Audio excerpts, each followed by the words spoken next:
주부터 우리 목사님께서 여러분들을 다 데리고 이제 자원하시는 분들 가운데서 이제 전도하러 나가는 것을 이번 주부터 시작할 거예요. 예, 그래서 오늘 말씀드릴 제목은 약간 내 얘기를 잠깐 쉬고 사마리아 여인을 통해서 본 전도인을 한번 알아보려고 그래요. 근데 사마리아 여인을 통해서 이제 본 전도는 이제 사마리아 여인에 대한 백그라운드를 조금 알아야 돼요, 여러분들이. 그래서 조금 지루하겠지만 이스라엘의 역사에 대해서 조금 살펴볼게요.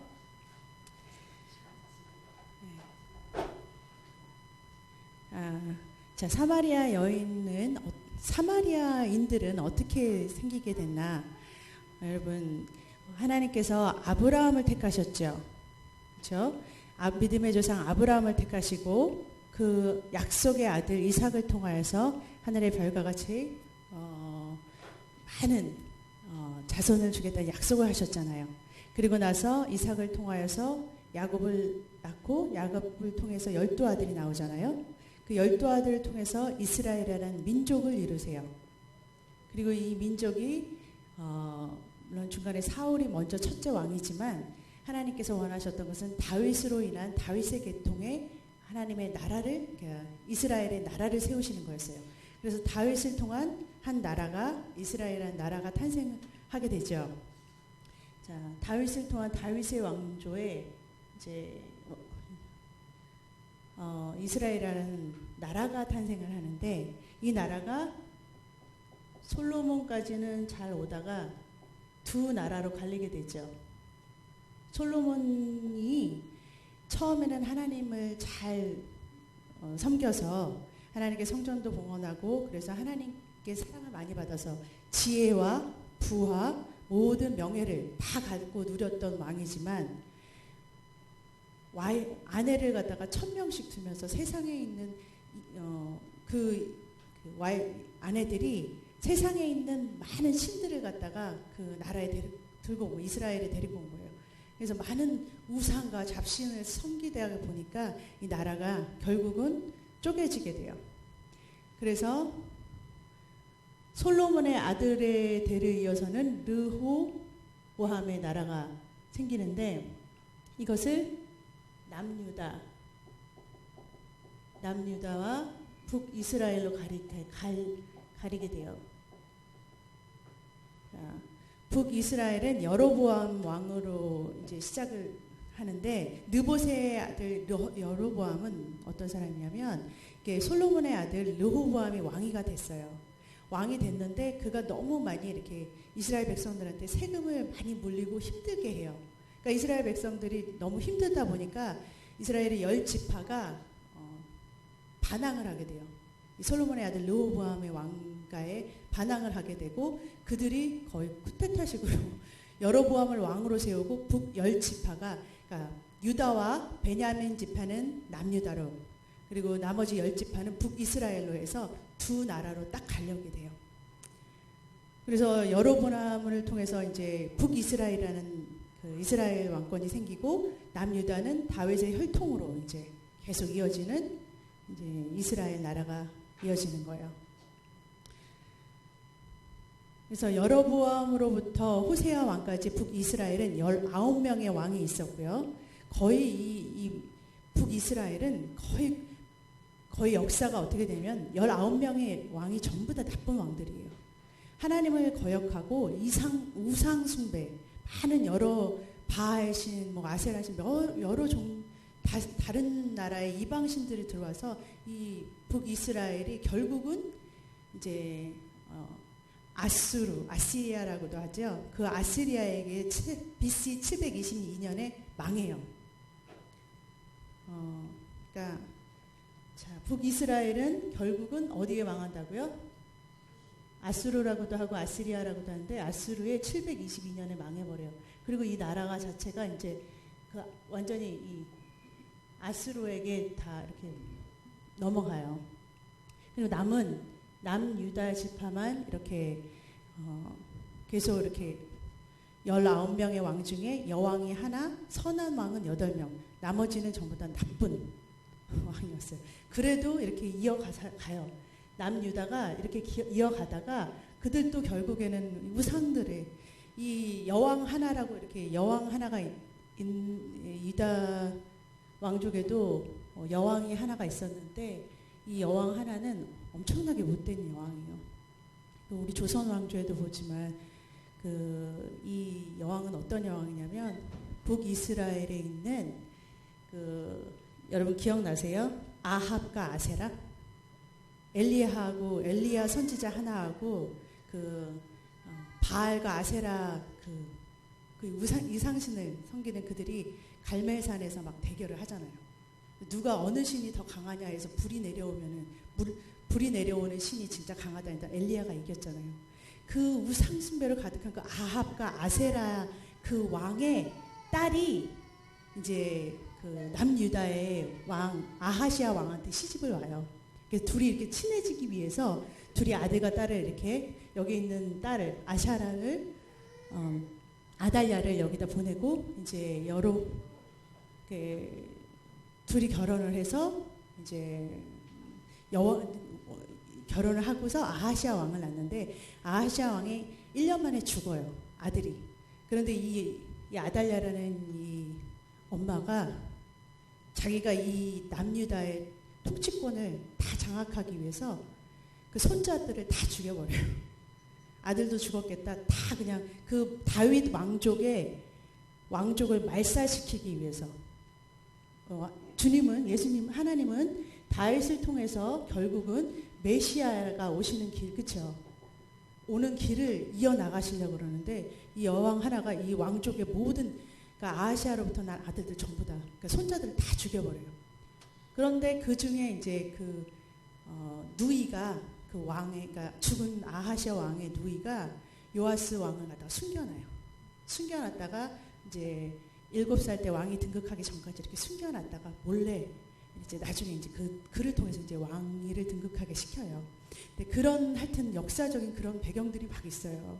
그러니까 이 유다도 이렇게 내려오기가 쉽지는 않았어요.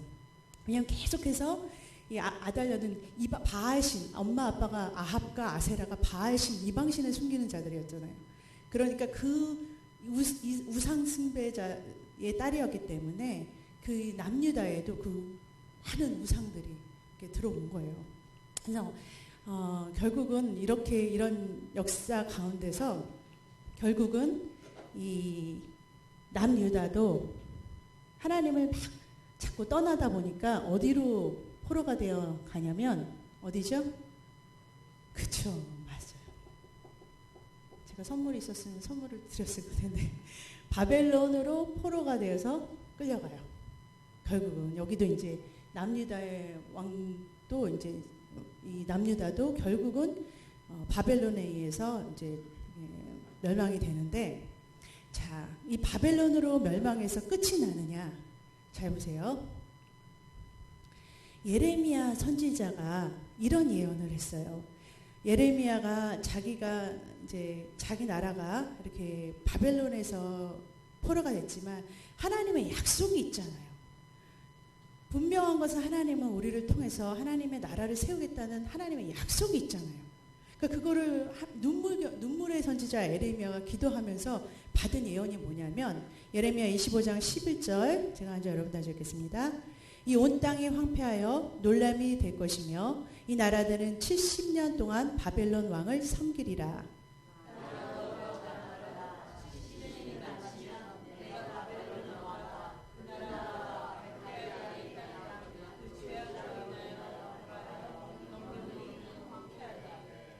예레미야 29장 10절 나 여호와가 이같이 말하노라 바벨론에서 70년이 차면 내가 너희를 권고하여 나의 선한 말로 너희에게 실행하여 너희를 이곳으로 돌아오게 하리라. 지금 예레미야 선지자를 통해서 무슨 약속을 해주셨냐면 이 바벨론으로 끌려갔지만 너희가 멸망해서 바벨론으로 끌려갔지만 70년이 차면 다시 돌아오게 해주겠다는 예언을 하셔요. 자, 그래서 에스라 1장 1절에 보면은 정말로 그런 역사적인 일이 일어나요. 1장 바사왕 고레스 원년에 여호와께서 예레미야의 입으로 하신 말씀을 응하게 하시려고 바사왕 고레스의 마음을 감동시키심에 저가 온 나라에 공포도 하고 조서도 내려 가로되 2절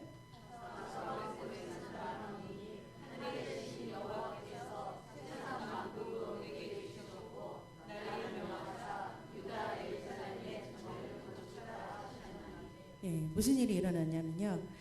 그 바사왕 고레스 왕 때, 그러니까 이 바벨론이 또 이렇게 계속 이제 나중에 이게 이어서 설명을 해드릴게요.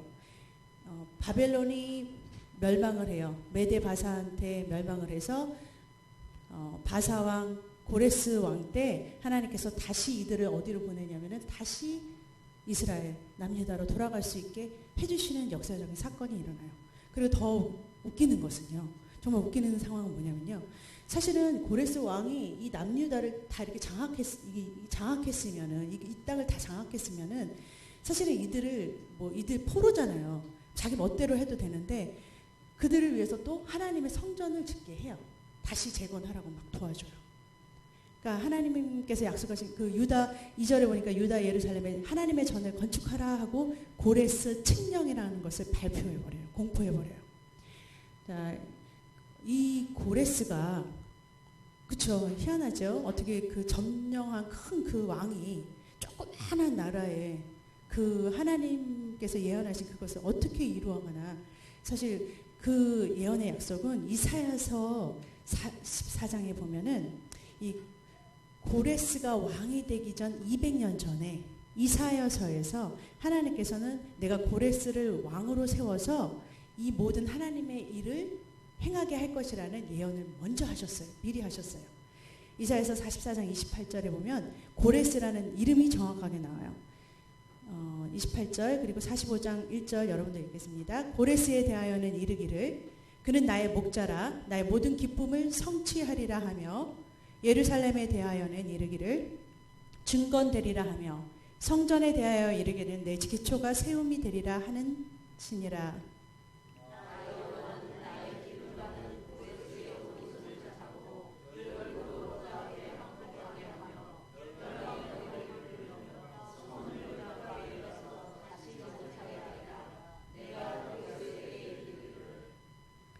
내가 내 앞서 가서 험한 곳을 평탄케 하며 논문을 쳐서 부수며 새 빗장을 꺾고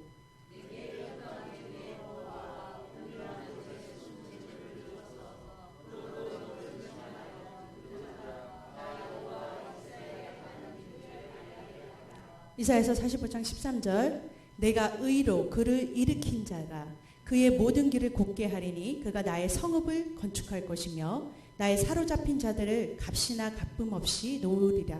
만군의 여호와의 말이니라 하셨느니라. 지금 하나님께서 이사야 선지자를 통해서 고레스가 왕이 되기 200년 전에 그 예언의 말씀 주신 거예요. 이것을 갖다가 고레스가 봤어요. 그리고 나서 그가 결국은 하나님께서 그를 불러서 선택하셔서 왕이 되게 하셔서 결국은 하나님께서 다시 하나님의 백성을 그 딱 약속하신 70년 만에 다시 남유다로 보내실 것을 실행하게 하셨어요. 그리고 다시금 성전을 하나님의 회폐된 성전을 짓게 하셨다는, 그러기 위해서 내가 진짜 여호와 이스라엘의 하나님인 줄을 그로 하여금 알게 하고 그 이스라엘 백성으로 하여금 알게 하시기 위해서 이런 일을 행하신다라는 말씀을 예언을 하시고 그 일을 그대로 성취하셨다는 거예요. 여러분 다니엘서 9장 2절에 보면요. 여러분 다니엘은 누구예요? 다니엘은요. 남유다가 멸망할 때 1차 포로, 2차 포로, 3차 포로까지 있어요. 1차 포로로 남유다에서 바벨론으로 1차 포로로 잡혀갔던 왕족이에요. 그 중에 하나가 다니엘이었어요. 이 다니엘서를 쓴 다니엘이요. 이 다니엘이요. 그는 정말 하나님 앞에서 신실한 하나님의 그 종이잖아요. 그가 예레미야의 책 속에 예레미야 선지자가 예언한 예레미야의 70년 만에 하나님께서 다시금 예레미야 선지자를 통해서 다시금 바벨론에 끌려간 너희를 70년 만에 남유다로 돌아오게 하리라 한 것을 대한 것을 읽었어요. 그 말씀을 읽게 됐어요. 그리고 나서 그는 항상 이 다니엘은 포로로 잡혀왔을 때 그는 나이가 한 17세쯤이었을 거예요. 젊은 나이에 바벨론으로 끌려와서 느부갓네살 왕 밑에서 그는 느부갓네살 왕의 총애를 받아서 굉장히 높은 그 국가의 가장 큰 높은 자리까지 올라간 자예요. 근데 그가 항상 그의 마음속에는 다시금 하나님께서 약속하신 남유다 그 이스라엘에 대한 소망을 가지고서 일단 그가 어느 날 그 70년 만에 내가 그 땅으로 다시 고국으로 돌아갈 수 있다는 그 소망의 그 예언을 보고서 3절에 보니까 내가 금식하며 베옷을 입고 죄를 무릅쓰고 주 하나님께 기도하며 간구하기를 결심하고 그는 하나님께서 예언하셨어 돌아오게 하셨어 하면 그냥 그걸로 끝나는 게 아니라 그게 그렇게 이루어지게 하옵소서 하고서 간절히 주님 앞에 베옷을 입고 정말 금식하면서 기도했다는 거예요. 정말 이 말씀이 하나님의 말씀이 정말 이 땅에 이루어지게 하시옵소서라고 기도하는 사람이었다는 거예요. 그래서 하나님께서 이 다니엘이 그 소망하는 그 다니엘에게 참 어마어마한 것을 보여주세요. 그래서 다니엘을 보면요. 엄청난 마지막 때의 계시라는 것을 미리 다니엘서에서 다니엘에게 보여주세요. 그 단예로 다니엘서 2장에 보면요. 첫째 이 다니엘이 바벨론으로 끌려왔을 때 그 바벨론을 통치했던 왕이 누구냐면 느부갓네살 왕이에요. 그 느부갓네살 왕이 꿈을 꿔요. 어느 날 다니엘 2장에 보면은 이 지금 보이는 그 금신상 보이세요? 이 꿈을 꿔요. 근데 이 느부갓네살 왕이 느부갓네살 왕이 꿈을 꿨는데 이 꿈을 꾸고 근심에 쌓인 거예요. 그래서 이 꿈을 해석할 사람을 막 부르기 시작해요. 근데 이 나라의 많은 사람들은 막 불러서 꿈을 해석하라 그래요. 그러니까 이 사람들이 꿈을 얘기해 주세요. 왕이시여 꿈을 얘기해 주시옵소서 그래요. 그랬더니 왕이 하는 말이 내 꿈을 알아맞혀라 그래요. 내 꿈을 알아맞히면 그리고 나서 해석까지 다 하라 그러는 거예요. 그러니까 어젯밤 제가 꿈 꿨어요. 그 꿈을 좀 해석해 주세요. 여러분한테 내가 부탁하는 거예요. 제가 어젯밤 희한한 꿈을 꿨어요. 여러분 좀 해석 좀 해주세요. 그럼 여러분들이 물어볼 거 아니에요. 꿈이 뭐예요? 안 가르쳐줘요. 안 가르쳐주니까 그 꿈이 무슨 꿈인지 알아맞혀야 내가 믿겠어요. 어떻게 해석을 잘할지 안 할지. 그렇게 나오는 거예요. 그러니까 다들 꿈도 안 가르쳐주고서 꿈을 맞추라니요. 왕이 그런 건 없습니다. 그래요. 그랬더니 다 죽여버려 그래요. 왕 마음이죠. 이 느부갓네살 왕은 그 당시 최고라니까요. 바벨론의 왕이었다니까요. 그러니까 다니엘도 이제 그 중에 하나였는데 죽게 생겼어요. 근데 다니엘은 하나님이 주시는 지혜가 있잖아요. 하나님을 열심히 섬기는 자잖아요. 하나님을 사랑하는 하나님의 나라가 세워지기를 간절히 소망하는 자잖아요. 하나님 그에게 지혜를 주세요. 그 꿈을 알아맞혀요. 왕이시여 당신이 꾼 꿈은 바로 이것입니다 라고 축축축 얘기를 해요. 처음에 머리는 금, 몸은 여기까지 위에는 가슴은 은, 배하고 이렇게 엉덩이 쪽은 동, 다리는 철, 그리고 발가락과 발은 철과 진흙이 섞여 있는 꿈 그런 신상을 보셨습니다. 그래요. 그런데 이 신상이 마지막에는 뜨인 돌이 하나가 와가지고서 사람이 만들지 않은 그 뜨인 돌이 와서 이 신상을 딱 무너뜨리는데 산산조각이 난다는 거예요. 그 꿈을 딱 얘기를 해줘요. 그리고 나서 뭐라 그러냐면은 다니엘서 2장 34절에는 그렇게 얘기를 하고 나서 다니엘서 2장 44절에 보면은 해석을 해줘요. 해석을 쭉 해줘요. 그거는 무엇인지 얘기해 드리겠습니다 라고 해요. 23절 2장 36절부터 38절 제가 먼저 여러분들 읽겠습니다. 그 꿈이 이러한즉 내가 이제 그 해석을 왕 앞에 진술하리이다.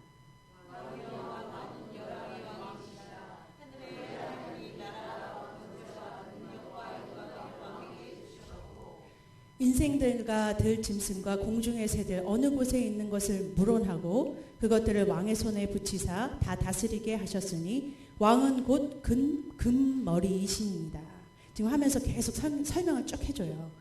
지금 금머리는 누구라고 설명을 해주냐면은 하나님께서 금 같은 그 왕권을 하나님께서 느부갓네살 왕에게 주셨다는 거예요. 그래서 금머리는 왕이십니다라고 얘기를 해줘요. 근데 그 금머리 다음에 은이라는 나라가 또 온다는 거예요. 그러면서 금보다는 못하지만 메데 바사가 와요. 정말 그 말대로 메데 바사라는 나라가 오고 그 메데 바사의 왕이 바로 아까 우리가 얘기했던 고레스 왕이에요. 자, 그리고 이게 쭉쭉쭉쭉 내려가서 역사에 진짜 제가 설명해 드릴게요. 금은 바벨론, 은은 메데 바사, 양쪽 팔이죠. 메데 바사라는 나라가 됐고, 동은 정말로 헬라, 알렉산더가 장악하는 헬라의 나라 있죠. 그리스 나라가 딱 이렇게 장악을 해요. 그 중동 아시아를 갖다가 그리스가 딱 장악을 한 다음에 그 다음에는 뭐냐면은 그리스 헬라에서 예수님 당시에는 누가 그 위에 다 장악을 했죠? 로마. 기억나시죠? 그 다음에 오는 이 마지막 때에 오는 이 누가 이 열 발가락의 그 나라냐 그거에 대해서 지금 왜냐면은 이 뜨인 돌은 하나님의 나라잖아요. 메시아의 왕국이 이 세상 나라를 부시고서 하나님의 단단한 왜냐면은 이렇게 해석했잖아요.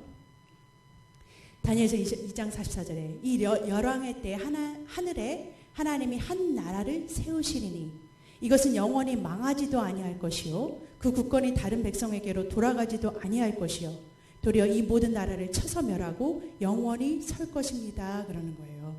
그 영원한 하나님의 메시아의 나라가 등극할 건데 이 마지막이 언제냐고 지금 많은 그 계시록에 있는 그 성경학자들은 그거를 연구하고 있잖아요.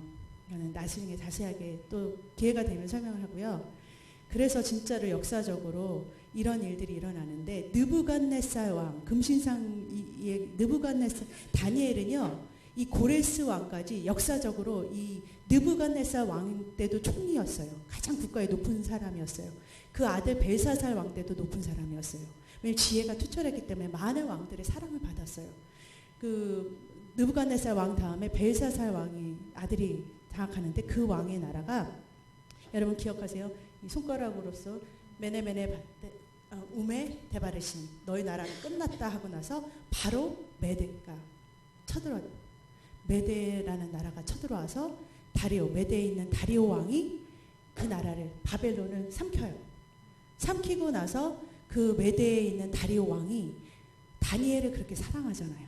다니엘을 사랑해서 또 총리로 올려놓는데 그가 항상 기도를 열심히 하니까 다른 사람들이 모함을 해서 그 기도하는 다니엘을 사제군에다 넣는 사건이 그 왕 때 일어난 거잖아요. 그리고 나서 이 메대의 왕인 또 바사라는 고레스 왕한테 또 먹혀요. 페르시아 왕, 이 고레스 왕한테 먹혀요. 그래서 다리 왕조는 끝나고 또 고레스 왕이 될 때까지 다니엘서 10장에 보면은 다니엘이 그때까지 또 고레스 왕을 섬겨요. 그러면서 그 다니엘은 뭐를 목도하냐면은 고레스 왕이 결국은 70년 만에 그 이스라엘 백성을 남유다로 보내는 것을 목격을 해요. 고레스 칙령을 통해서 정말 역사적인 사건이잖아요. 그거는 좀 하나님께서 약속하신 대로 70년 만에 이스라엘 백성이 다시 고국으로 돌아오게. 근데 고국에만 보내주는 것이 아니에요. 성전을 짓게 도와줘요. 너희가 하나님의 성전을 지으라고 도와주는 역사적인 사건이 있었다는 거예요. 그들은 힘없는 나라의 그냥 종국이에요. 이스라엘은. 그가 뭐 해방된 것이 아니라 큰 나라들의 뭐냐면은 밑에 있는 포로된 나라가 그런 혜택을 받을 수 있었다는 것은 하나님께서 역사의 주관자시라는 말이라는 거예요. 무엇을 세우시기 위해서? 이스라엘을 통해서 하나님의 나라를 세우기 위해서였다는 거예요. 자, 그래서 이제 북이스라엘 남유다 같이 이렇게 우리가 남북으로 갈라진 것처럼 그래서 이제 북이스라엘과 남유다도 그렇게 그런 역사가 있었다는 것을 배경으로 하고요. 자, 돌아온 이 남유다 사람들이요, 이 북이스라엘, 이 북이스라엘 아수르에 의해서 이들은 돌아오지 못하고 그냥 망했어요. 근데 그대도 이들은 뭐예요? 누구의 뿌리예요? 그쵸? 아브라함과 이삭과, 그쵸? 야곱의 12지파 중에 10지파잖아요. 그쵸? 여기 두 지파인 유다 지파, 베냐민 지파지만 여기에 레위 지파는 여기 각각 속해 있고요. 그 10지파가 사실은 북이스라엘의 조상이잖아요. 그러니까 이들이요, 아수르에 있는 그 이방인들과 같이 섞여가지고서 호녀라를 낳아요. 호녀라. 튀기라고도 하죠. 그들이 뭐냐면 바로 사마리아인들이에요. 사마리아인. 근데 이 남유다 이스라엘이들이요, 이 사마리아인들을 되게 싫어해요. 사람 취급을 안 해요. 네, 그러니까 그들이 하나님의 남북처럼 이렇게 이렇게 그런 갈등의 감정도 있었고, 그들이 자기들도 사실은 이방인들한테 여기 가면서 많은 그러니까 혼혈 이방인 여자들과 결혼을 했음에도 불구하고, 그런데도 그렇게 유독이 그냥 사마리아인들을 무시해요. 그런데 이제 오늘 예수님께서는 이 사마리아인 중에서, 그리고 또 사람들이 알아주지 않은 이 여자에게 찾아오는 사건이 일어나는 거예요. 지금 예수님께서요, 지금 사마리아의 수가라는 그 성에 이제 지나시다가 물 길러 온 사마리아 여인을 만나요. 이 여인이 물 길러 온 시간은 정오 12시, 때학빛이 막 이렇게 내리쬐는 이 정오에 사람들이 물 길러 올 시간이 아니죠. 왜냐하면 사람들을 피해서 물을 길러 나온 거예요, 이 여자가. 그 더운 날에 물을 길러 사람들은 안 나오죠. 좀 시원할 때 나오는데 이 여자는 사람들의 문을 피해서 나왔는데 누구와 부딪히냐면 예수님과 부딪힌 거예요. 예수님이 물을 좀 달라 그러세요. 예수님 물을 달라 그러니까 이 여인이 뭐라 그러냐면요, 유대인들은, 남유다의 사람들은 사마리아인 우리가 상종하지 않는데, 사람 취급 안 하는데 어떻게 저하고 이렇게 얘기를 하십니까? 라고 얘기를 해요. 예수님께서 물을 달라는 사람이 누구인지 너가 알았다면은 그렇게 얘기를 시작하세요. 이 사마리아인 여인과 대화를 시작하세요. 내가 알았다면 너가 나한테 오히려 생수를 달라고 했을 거야 라고 그래요. 이 여자가 그래요. 야곱 얘기를 해요. 우리 조상 야곱은요, 그리고 자기도 조상이 야곱이었으니까, 야곱은요, 여기가 우리 야곱의 우물이고요, 우리가 여기서 옛날에 물도 길렀다고 한다는 그런 얘기를 다 들었잖아요. 하나님의 말씀 들었던 거예요, 여자도. 그러면서 얘기를 해요. 그러면서 그 생수를 어떻게 기를 수 있겠습니까? 막 얘기를 해요. 근데 주님이 내가 주는 물을 막는 자는 영원히 목마르지 아니하리라 라고 말을 해요. 그러니까 이 여자가 그 물을 좀 나 좀 주세요 그래요. 이 여자가 갈증이 엄청나게 난 여자였어요. 영혼의 갈증이 난 여자였어요. 정말 물 길러 온 여자가 지금 그 물을 좀 나한테 주세요 그러는 거예요. 영원히 목마르지 않은 그 물을 좀 나한테 주세요 라고 그러는 거예요. 그러면서 자 얘기를 해요. 그러니까 이제 좀 더 얘기를 해드릴게요. 그러니까 예수님께서 너 남편을 데리고 와라 그래요. 너 남편을 데리고 와라 그랬더니 남편이 없어요 그래요. 그래 맞아 그래요. 너 남편이 5인데 전에 5이 있었는데 지금 있는 6째 남편도 너 남편이 아니야 라고 그래요.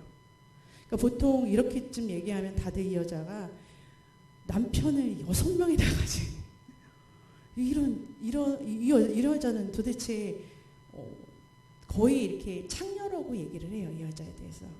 그런데 그 여자에 대한 백그라운드 조금 더 얘기를 해드릴게요. 자, 이 여자는 어떤 사건과 연관을 시켜서 봐야 되냐면 다말이라는 그 성경에 나오는 다말의 사건 아시죠?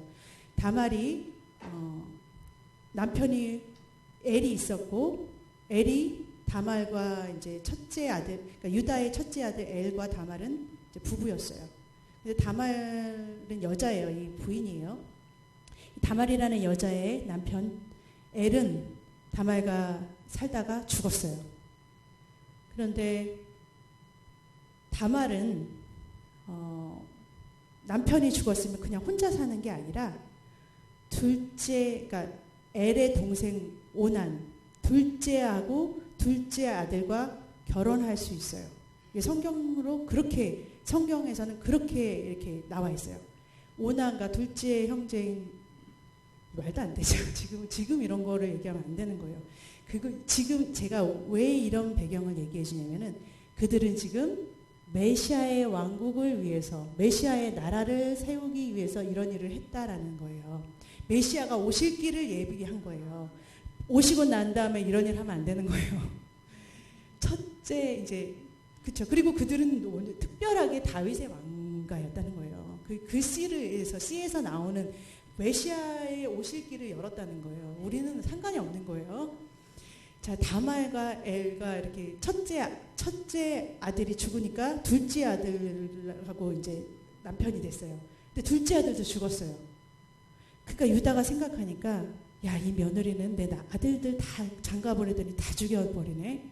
안 되겠다. 그러면서 셀라 세 번째 아들도 줘야 되는데 안 줬어요. 숨겨놨어요. 얘 너무 어리니까 나중에 줄게. 그러면서 숨겨놓고 안 주는 거예요. 셀라가 다 컸는데도 안 주는 거예요. 그러니까 다말이 나중에 기다리다 정말 이렇게 안 주니까 나중에는 시아버지 유다를 이제 이렇게 길에서 이렇게 유인해서 창녀같이 이렇게 유인해서 그로 하여금 씨를 이제 아들을 낳아요. 근데 여러분들이 이 성경을 해석할 때 이 여자가 그냥 남편이 없어서 이렇게 생각하시면 안 되는 거예요. 자녀가 없어서 이게 아니에요. 그때 당시에 이 여자들은 무슨 사상을 가지고 있었냐면요.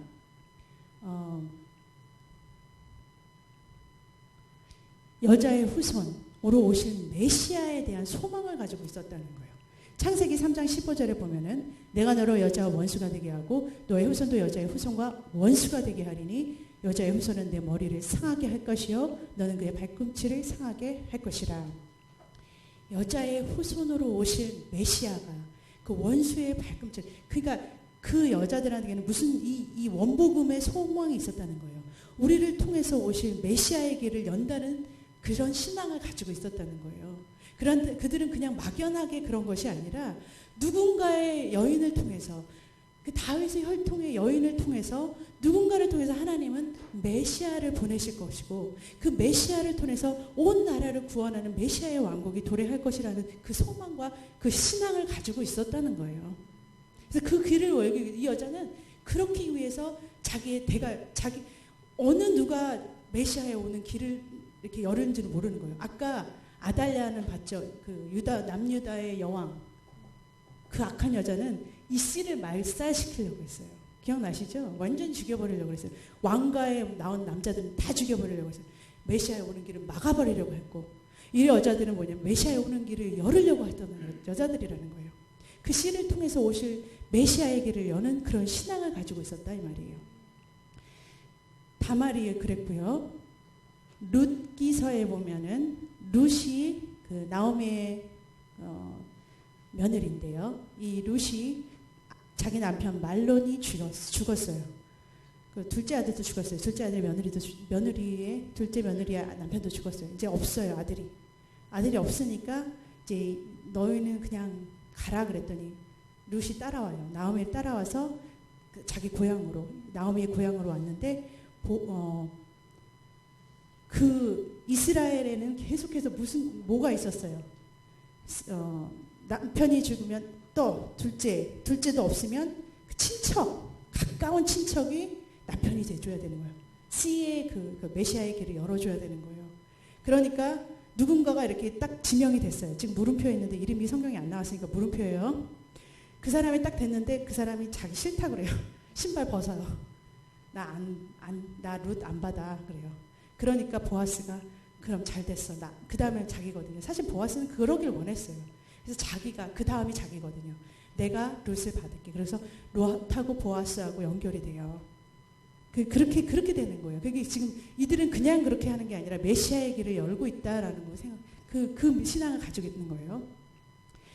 그래서요, 예수님의 족보 마태복음 1장에 보면은요, 특이하게 여자 5명 중에 4명의 이름이 올라가요. 그 중에 여러분들이 보셨던 다말, 유다는 다말에게서 베레스와 세라를 낳고, 그러면서 다말의 이름이 올라간 거예요. 그러면 왜냐면 그건 믿음의 여자였기 때문에 이거를 넣은 거예요. 예수님의 족보에. 여자는 안 들어가요, 원래. 남자가 낳고인데 특이하게 여자 이름이 들어갔어요. 그리고 또 1장 5절에 보면 살몬은 라합에게서, 이거는 라합 여리고 성읍에서 그 이스라엘을 도와준 라합이죠. 거기에서 보아스를 낳고, 보아스는 룻에게서, 이렇게 이름이 올라가는 거예요. 룻은 뭐냐면요, 진짜 오벳을 낳고 오벳의 아들 이새는 다윗 왕을 낳게 돼요. 이런 왕과의 이 혈통을 이어간다는 거예요. 그러니까 메시아가 오는 길을 다윗의 왕가에서 나오는데 이 길을 지금 이 룻이 열었잖아요. 이해하시겠어요? 이들이 없었으면 메시아의 길이 안 그래요? 자, 그런 눈으로 사마리아 여인을 보면은 지금 자기는 남편이 5이 있었는데 다 이제 없고, 이 남편이라고 했잖아요. 자기가 창녀라고 그러면 남편이라고 안 하죠. 그냥 아무 남자라고 그러죠. 남편이라고 어떻게 뭐라고 말해요? 남편이라고 그러잖아요. 근데 이 여자는 남편 킬러였어요. 뭘 만나기만 하면 죽는 거예요. 좀 애라도 낳고 죽었으면 좋겠는데 그렇게 어떻게 다 죽어요, 이렇게. 그러니까 첫째 남편, 둘째 남편, 이 여자가 얼마나 외롭겠어요. 슬프겠어요. 그런데 이 6째 남편은 너 남편이 아니라 그래요, 주님께서. 그러면서 주님은 7번째 진짜 신랑 되신 예수로 그 여자 앞에 나타나신 거예요.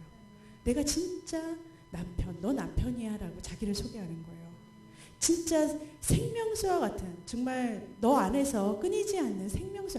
이 여자는, 이 사마리아 여인은 우리와 같은 거예요. 우리가 정말 메시아에게를 소망하는 우리에게 찾아오시는 예수님과 같아요.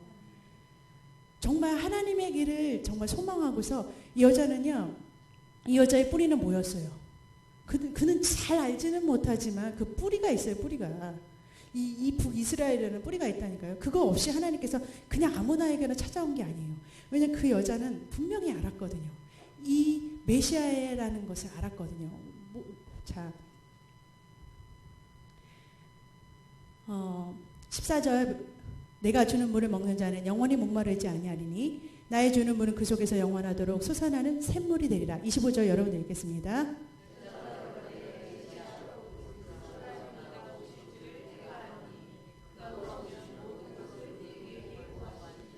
25절에 뭐라고 그래요, 여자가? 메시아, 곧 그리스도가 오실 줄 누가 안돼요? 자기가 안돼요. 자기 지금 소망하고 기다린다는 거예요. 그 메시아가 오는 길 자기는 안다는 거예요. 정확하게 뭔지는 모르지만 그 길을 연대, 그게 신앙인 것을 아는 여자라는 거예요, 지금. 그러니까 주님께서 26절에 예수께서 이르실 때 내가 말하는 내가 그로다 그래요. 내가 그야, 메시아야라고 그러는 거예요. 이 여자가요, 물동이를요, 어떻게 이 물길러 나왔던 여자가요, 던져버리고 나서 막 마을로 들어가는 거예요. 동네로 들어가요. 이 여자는 세상 사람들을 만나기 싫어서 사람들 눈을 막 피해서 12시에 혼자 살짝 물길러 왔던 여자가 어디서 이런 담대함을 얻었는지 정말 이게 세상 막 동네로 막 뛰어들어가는 거예요. 그리고 나서 29절, 나의 행한 모든 일을 내게 말한 사람을 와 보라 그래요. 전도하기 시작해요, 여자가. 이는 그리스도가 아니냐 하니 39절, 여자의 말이 그가 나의 행한 모든 것을 내게 말하였다. 증거해요. 그가 전해요, 예수님을. 그 동리 중에 많은 사마리아인이 예수를 믿는지라. 아멘. 그러니까 전도라는 것은요, 여러분과 제가요, 보통 전도라 그러면 딱 교과서적으로 전도는 하나님의 지상명령이다 막 이렇게 말해요. 지옥 가면 안 된다 막 이렇게 쭉쭉쭉 얘기하는데 다 맞아요. 다 맞는데 진짜 중요한 전도는 어떤 사람이 하는 거냐면 그 생명의 물을 마신 사람. 요한복음 6장에 뭐라고 그랬어요? 주님께서 주시는 생수의 강이 우리에게 넘쳐 흐르는 사람이 누구냐? 성령을 받은 사람이라고 얘기하잖아요. 성령이 너에게 임하시면 너희가 권능을 받고 사마리아 땅끝까지 이르러 내 증인이 되리라 그랬잖아요. 전도하는 사람은 뭐냐면 그 7번째 남편이신 예수님을 만난 사람이에요. 메시아의 길을 소망하는 사람이, 하나님의 나라를 소망하는 사람이 하나님을 만나는 사람이에요. 그 여인이, 그 성령을 받은 그 여인이 이제 증거하고 다니는 거예요. 하나님을 증거하는 거예요. 내 안에 성령이 없고 내가 받은 하나님의 만남이 없다면 여러분 그냥 목소리로 그냥 전도하는 그 전도가 얼마나 많은 사람들을 주님께로 인도할 수 있겠어요. 내가 주님을 만난 내 안에 성령이 있는 사람이 증거하니까 많은 사람들이 예수를 밀들여 따라 나오는 거예요. 그 동네 사람들이 그 여자를 좀 이상하게 생각했던 그 여자, 사람들이 다 들어요. 그 여자 말을. 완전히 바뀐 거예요. 이 여자가 그 사람들을 막 데리고 와서 전도를 해요. 하나님은요, 하나님의 나라를 위해서 구하는 자들의 것을 채워주신다고 약속하셨어요. 여러분과 제가요, 우리가 보통 기도할 때 내 것을 위해서 기도하잖아요. 내 것을 채우기 위해서 많이 기도를 하시잖아요. 그런데 하나님은 무엇을 위해서 기도하는 사람에게 이 모든 것을 더하시냐 약속하셨냐면, 마태복음 6장에 보면은 하나님께서 너는 먹을 것과 입을 것을 위해서 기도하지 말라 그래요. 너희가 필요한 것을 위해서 기도하지 마 그러세요. 너는 그의 나라와 의를 위해서 구하라 그래요. 그러면 이 모든 것, 나머지 것, 너가 필요한 것 다 아시는 하나님께서, 천부 하나님께서 너의 모든 필요를 채우시리라 하고 약속을 주세요. 어떤 사람? 그의 나라, 그의 나라와 의를 구하는 사람. 그의 나라가 뭐예요? 하나님은 천국 되는 한 사람. 천국은 여기 있다 저기 있다 하지 마라. 천국은 어디 있다? 내 안에도 있지만 사람 안에 있는 거예요. 그 나라를 하나님의 나라로 만드는 거예요. 사람을 하나님 메시아의 왕국으로 만드는 거예요. 하나님의 나라로 만들기 위해서 일하는 그들을 위해서 하나님은 그 모든 것을 너에게 더하시리라 약속을 주셨다는 거예요. 내 것을 위해서 기도하는 사람은 하나님 채우신다는 약속 안 주셨어요. 하나님 뭐냐면 하나님 나라를 위해서 일하는 그들에게 너희들 필요한 것을 다 더해줄게 라는 약속을 주셨다는 거예요. 그래서 여러분들이 전도하러 세상에 나갔을 때 여러분들은 말의 권세가 있어요. 음부의 권세가 여러분, 교회는 뭐냐? 그리스도를 머리로, 나는 안 들려요. 그리스도는 몸으로, 나는 몸으로. 그러니까 머리로 섬기려면 신랑을 만난 거잖아요. 머리로 섬길 신랑을 딱 만났잖아요. 사마리아 여인처럼 신랑을 만난, 섬길 머리를 만난 여러분과 제가 교회잖아요. 교회가, 음부의 권세가 교회가 선포하는 것을 이기지 못하는데요. 성령이 너에게 임하시면 너희가 권능을 받고, 권능의 말이 임해요. 그래서 선포하면은 그 영혼에 대해서 정말 악한 자들의 떠나감을 선포하면 그들이 떨어져요. 여러분들이 그들을 위해서 축복하는, 아브라함에게 주신 축복이 뭐예요? 너희를 축복하는 자를 내가 축복하겠고, 축복권을 주셨어요. 그래서 여러분들이 축복해주면 그대로 돼요. 그래서 여러분들 일을 위해서 기도하면은 잘 안 이어지는 건 뭐냐면 여러분들 전도 안 해서 그렇고요. 여러분들이 상대를 위해서 기도해주면 그 사람의 일이 잘 돼버려요. 너 일이 안 돼? 주님 앞에 나와봐. 그럼 하나님이 그 일 열어주실 거야. 근데 돼요. 그건 왜? 하나님의 나라를 세우시기 위해서 그 일을 이루게 해주신다는 거예요. 그렇게 일을 하는 거예요. 저와 여러분은. 그럴 때 하나님의 나라도 세워지고 여러분의 일은 하나님께서 걱정하지 말라 그러잖아요. 참새 한 마리도 하나님의 뜻이 없으면 떨어지지 않는다고 했어요. 나라를 움직이는 것도 하나님이세요. 나라 하나의 그 나라의 모든 것을 움직이는 하나님, 그 역사를 움직이시는 하나님께서 여러분한테 선포하시는 거예요. 하나님의 나라를 위해서 일하는 너희들에게 필요한 것을 더해주신다는 거예요. 그 약속 믿고서 정말 하나님을 사모하는 마음을 가지고 여러분 그냥 입술이 아니라 정말 내 안에 성령을 모시고 나아가서 정말 그리스도를 선포할 수 있는 저와 여러분 되시기를 주님의 이름으로 축복합니다. 기도하겠습니다.